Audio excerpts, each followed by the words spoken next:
Ағымдағы жылдың 1 қыркүйегі мен 1 қараша аралығында Алматы қаласында учаске жедел алдын алу іс-шаралары өткізілді.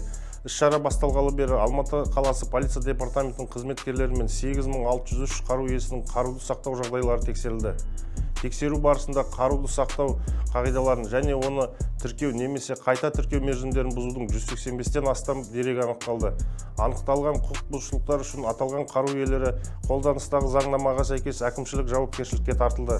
Аталған іс-шаралар барысында Алматы қаласы полиция департаменті барлық қару иелерін азаматтық және қызметтік қару айналым саласындағы заңнама талаптарын қатаң сақтауға, рұқсат құжаттарының қолдану мерзімдерін және қаруды тұрғылықты жері бойынша сақтау қағидаларын мүлтіксіз орындауға шақырады.